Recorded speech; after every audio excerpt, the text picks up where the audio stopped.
All right, welcome back to Train With Us. Today we're going over the basics of pressure washing. We're going to touch on a few things here today. We're going to touch on adding chemical to your wash. And these chemicals we're talking about are readily available either at a pool supply, Lowe's, Home Depot, Target, wherever you might find them. So let's get into this.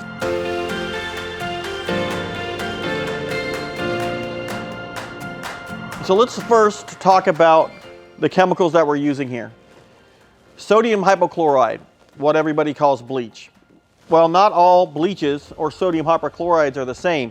What we look at when we're doing a cleaning process for this, getting organic growth or that dirt and soil you see on your sidewalks or driveways, you want to get that up. So a lot of people will just go grab any bleach where this is a 5% by volume bleach. So it's 5% sodium hypochlorite. Well, it could possibly work. You're going to have to use a lot more. It's a lot more expensive than going this other route that we're looking at here, where this is a 13% sodium hypochlorite. The sodium hypochlorites on both of these have a shelf life, so be aware of that. If I'm buying it either from a pool supply or I'm going to Home Depot, Lowe's, you're going to have to know that, hey, in 3 months it's going to degrade 50%. So if I'm looking at 10% here, then it's going to be 5%. That's why I always assume that if I'm looking at a 10% at a big box store, that it's probably sat there for a while, so I'm really going to be using a 10% sodium hypochlorite. Where if I'm going to a pool supply, where this is 13%, they know exactly when they bottled it, so they're going to tell you, hey, you've got a month left on this or whatever it might be. So we always aim for the pool supply. Not only is it cheaper, but we find it more effective. So we're going to add some of that. Now, we also want it to clean, so we're going to want to look at putting a surfactant into our cleaning process. So, or our cleaning chemical. What's that going to do? It's going to suspend the dirt. It's going to keep this water wetter, so to speak. So, the other flip side of that coin is we need to have a surfactant that is stable with sodium hypochlorite.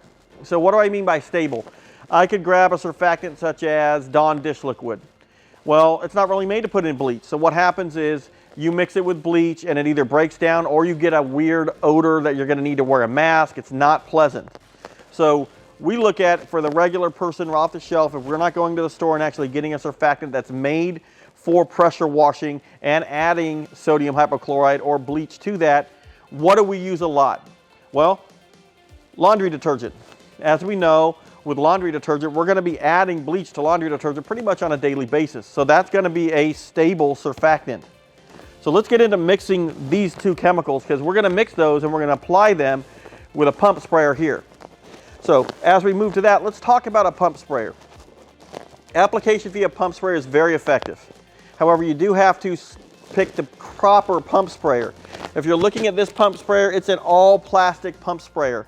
If I had a metal pump sprayer, so any of these parts were metal, it's going to do exactly what sodium hypochlorite does. It's going to oxidize that. It's going to deteriorate the life of your sprayer unless you really, really rinse it out, neutralize it. So these are very cheap. They're about $24 for a good, decent 2-gallon pump sprayer. So invest in one of those if you're going to be doing this. A lot of homeowners probably already have them. So let's move on, and from your pump sprayer, we're going to start adding chemical to that. So what do I need to do with add chemical? Well, of course, I'm going to want to put my gloves on. Sodium hypochlorite, especially at 13%, is going to be a lot stronger than your regular household bleach. That being said, I've got my gloves on, chemical resistant gloves, and I will start with adding my sodium hypochlorite to my pump sprayer. Now, how much do I add?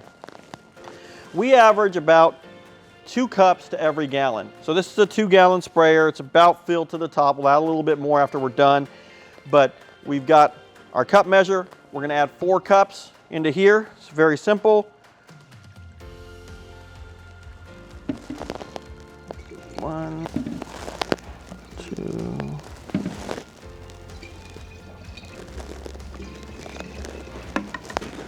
Now, let's get to our surfactant. About 1 ounce to 2 ounces to a gallon. Now, why do I have that range from 1 ounce to 2 ounces to a gallon?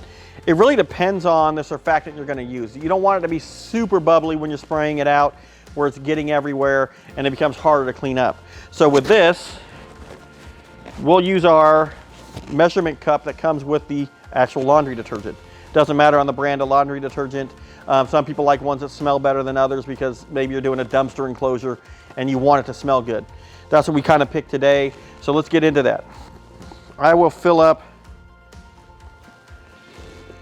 a cup this size about twice.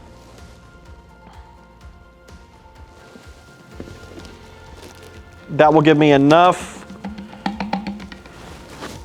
of the surfactant where it's actually going to aid in my cleaning process, create those bubbles, help your sodium hypochlorite actually do its job, so stick on the surface longer or have the dwell time that we're talking about.